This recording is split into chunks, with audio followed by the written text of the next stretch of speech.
So with the relatively recent news that Dodge is offering their flagship ICE cars in favor of electrification, a lot of people are understandably mourning the fact that pretty soon what made Dodge special will be lost to the non-stop march of time. However, if we flash back just a few years ago, we lost another Dodge legend, the Viper. This is a car that from the moment it rolled off the production line, it was built to slay European competition for a fraction of the price, and make sure you had a grin a mile wide while doing it. So let's look back on the good old days and figure out how Dodge, a company most associated with missed child support payments, managed to beat Porsche at their own game. So as much as I'd love to chronicle every single awesome moment in the Viper's history, that video would literally be days long, and I just don't have time to edit all that. What I will do is focus on some of the Viper's best moments, starting with its inception. This car was actually designed all the way back in 1989. See, in secret, Bob Lutz, the president of Chrysler, and Tom Gale, the chief designer at Chrysler, concocted a plan to essentially build a modern take on the legendary Shelby AC Cobra. And they decided that in order for it to work, they couldn't treat this like any other car. They couldn't do any corporate bullshit like hold focus groups, hire consulting agencies, or even let the board of directors in on it. That's the definition of guys being dudes. What's better than this?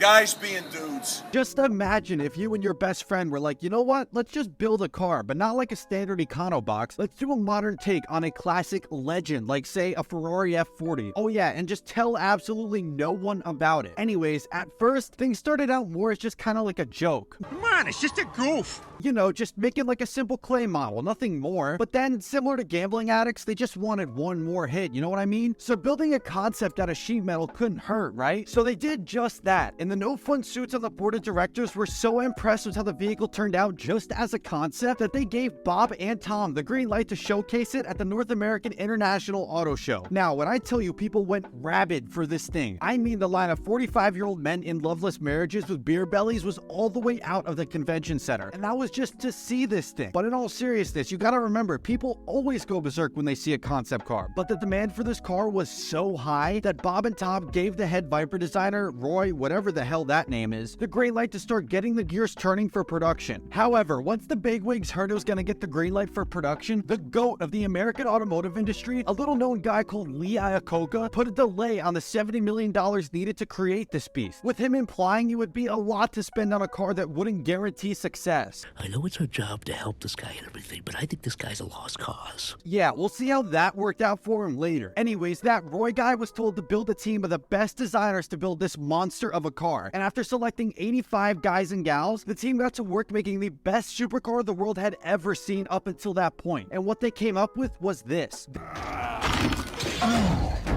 I've come. This was the first-gen Viper, and it's hailed even today as one of the best enthusiast cars ever made. It got an 8-liter V10, which yes, I guess technically you could say was a truck engine, with it being a very distant descendant from the Magnum V10 found in Ram models from the era. But if you look into it, you realize it shares almost nothing with the Magnum V10, even down to the block, as it would go from being a cast iron to an aluminum block, and have essentially everything from top to bottom, inside and out, changed. They managed to pull this off because at the time, Chrysler actually owned Lamborghini and essentially held them at gunpoint and forced them to design an engine that would ultimately power the car that would decimate its Diablo. And Team Viper, with the help from America's performance car gift to the world and Carroll Shelby, the guy who makes those Shelbys, stayed true to the original spirit of the car, sacrificing nothing to save weight, with traction control and ABS not even being an option, along with AC, a roof or windows, door handles, or even exterior keyholes for door locks, but they still put indoor locks. I don't know why, but they did. Its final curb weight was just under 3,300 pounds, a feather compared to its competition in the Ferraris and Lamborghinis, and it showed in its performance. Because of that lightweight, paired with the aluminum block V10 pumping out 400 fierce American burros, that got this beast from a standstill to 60 in around 4 seconds. Even today, that's really fast, especially with the manual transmission this came with, but back then, those types of speeds coming from an American car were unheard of. And with the starting price in in the mid 50 grand range, it did it for mere pennies on the dollar compared to its European competition. This car ended up being a money printing machine for Chrysler, as the waiting list was a mile long, and Chrysler made back the money invested into it in no time, contrary to what Lee Iacocca had predicted. I told you we'd get back to him, and his team was busy making this. This is the Chrysler TC, which ended up being a massive failure and cost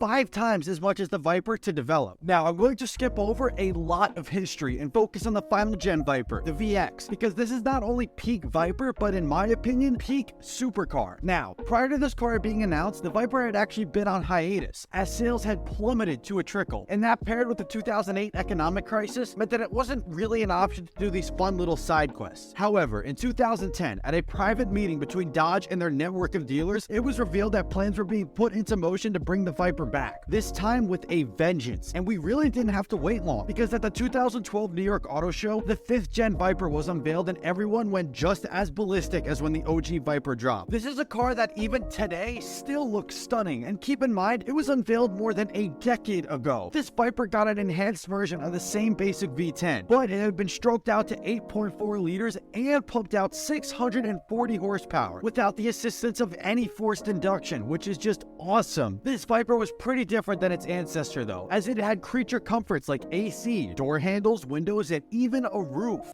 Whoa, whoa, whoa. It was made into a Tremec-built 6-speed manual transmission, the only transmission option, and that helped get it from 0 to 60 in an eye-watering 3.5 seconds. That's essentially hypersonic speeds for a car with a manual transmission, and it got it to a top speed of 206 miles an hour. Unfortunately, as amazing as this car was, sales kinda tanked. Like, really tanked. Like, to the point that they had to shut down production for 2 months because Dodge dealers couldn't sell these cars, and they slashed the price by 15 grand. And I gotta be honest, as much as I loathe automakers and their repeated dumb decisions, guys, we gotta take responsibility for this one. This car had essentially everything we always piss and moan about cars not having. It had a naturally aspirated large displacement engine, a V10 no less, made into a manual transmission, stuffed in a car that was as light as humanly possible, that could easily smoke any European supercar for a third of the price, and we didn't buy them. This led to Dodge announcing that the Viper was going to be discontinued by the end of 2017, but we all know Dodge, and we knew that they weren't going out without a bang. So the team at SRT began brewing a witch's brew that only a team as mental as them could ever dream of doing. They gave the Viper the largest wing ever put on a production car, a diffuser about as big as a tunnel built for trains, and a front splitter to go with all of that. They gave that V10 a 5 horsepower increase up to 645 horsepower, and switched over every panel that they could to carbon fiber, and then gave it custom suspension courtesy of Bilstein, which had 10 different selectable stiffness and rebound settings. They gave it bespoke tires specifically for track applications courtesy of Kumo, and if all of that wasn't enough, they got 6 piston Brembo brake calipers, and the rotors had been switched to carbon ceramic brakes. This was what they came up with, the Viper ACR-E, with the E standing for Extreme Aero. Once this car was unveiled, it took the Viper off life support, albeit temporarily, as people really wanted this car. And similar to a housewife's addiction to pills, they would do anything to have it, and rightfully so, as this car officially broke 14 track lap records all over the world. But the true test was yet to come, as Dodge's main goal was to beat Porsche in their own backyard at their own game. Their benchmark was the fan favorite and widely considered greatest track supercar, the GT3 RS, and their goal was simple, to not only beat, but absolutely dominate the GT3 RS at the Nürburgring. So Dodge sent the team and the Viper ACR-E to the ring, and came back with a time of 7 minutes and 1 second, beating the GT3 RS by a whole 4 seconds. But as if the luck for the Viper couldn't get any worse, the time couldn't officially be verified, meaning that they left the ring empty-handed. But later that year, a private outfit funded by GoFundMe actually brought the American legend back to the green hell, and this time they were determined to not leave empty-handed. They started off fantastic, as early on in the day, they had a massive tire failure at 170 miles an hour, and shortly after, a leaky drain plug actually seized the rear diff, meaning that that day was effectively lost. A couple weeks later, after working out some kinks, the team returned and managed to set an absolutely blistering lap time of, again, 7 minutes and 1 second, mirroring the exact time Chrysler set. And this time, it was verifiable, so the record was set in stone. But don't think that it's over yet, as when they went out for another attempt, this car was on course to put in an even faster lap time. But for whatever reason, the automotive gods really hated the Viper, and they suffered another tire failure. This time though, it was all she wrote, as this tire failure caused the car to collide with a barrier, and the airbag airbags deployed, totaling the car. According to eyewitness accounts, the Viper was on track to set a sub 7-minute lap time. But you want to know the craziest part about all of this? You could buy this car off the showroom floor for a sticker price of, and get ready for this, $118,000. This car, brand new, costs less than a used Audi R8 with the V10 and costs a fraction of what Porsche unveiled a year later with their updated GT3 RS, which would end up being slower around the Nürburgring by 4 seconds. Keep in mind that Porsche used a PDK automatic transmission while the Viper used a manual and still beat it. Not something you'd expect from a company known for making vehicles like the Dodge Journey and the Stratus.